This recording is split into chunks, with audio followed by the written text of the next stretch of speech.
قصہ حضرت یوسف علیہ السلام۔ بہت زمانہ پہلے کنعان کی سرزمین پر ایک نہایت خوبصورت، پاکیزہ اور شفیق نوجوان رہتا تھا۔ ان کا نام تھا یوسف علیہ السلام۔ ان کے چہرے پر اللہ کی عطا کی ہوئی ایسی نورانیت تھی کہ جو بھی دیکھتا ہے بے اختیار محبت میں ڈوب جاتا، لیکن ان کی ایسی محبت نے ان کے سگے بھائیوں کے دل میں حسد کی آگ بھڑکا دی۔ ایک دن جب یوسف علیہ السلام اپنے والد یعقوب علیہ السلام کے پاس آئے اور اپنا سچا خواب سنایا کہ چاند، سورج اور 11 ستارے مجھے سجدہ کرتے ہیں، تو یعقوب علیہ السلام نے فوراً سمجھ لیا کہ اس بچے کے لیے اللہ نے بڑی عظمت لکھی ہے، مگر بھائیوں کے دلوں پر پردہ تھا۔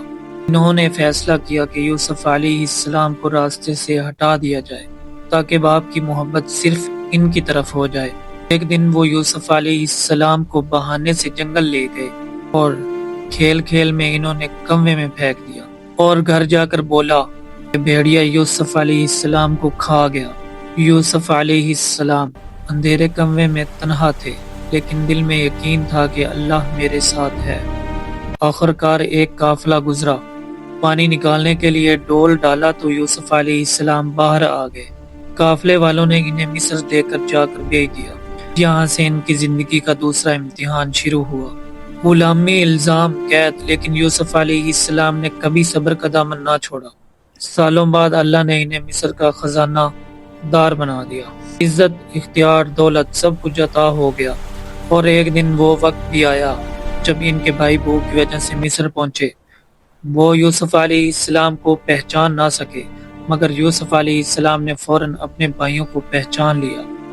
ان کے پاس پورا موقع تھا بدلہ لینے کا، لیکن انہوں نے وہی کیا جو ایک نبی کا دل کرتا ہے۔ انہوں نے کہا، آج تم پر کوئی گرفت نہیں، اللہ تمہیں بھی معاف کرے، وہ سب سے بڑھ کر رحم فرمانے والا ہے۔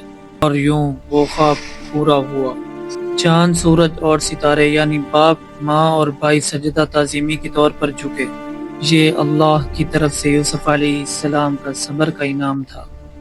حسد انسان کو اندھا کر دیتا ہے اور صبر انسان کو بادشاہ بنا دیتا ہے۔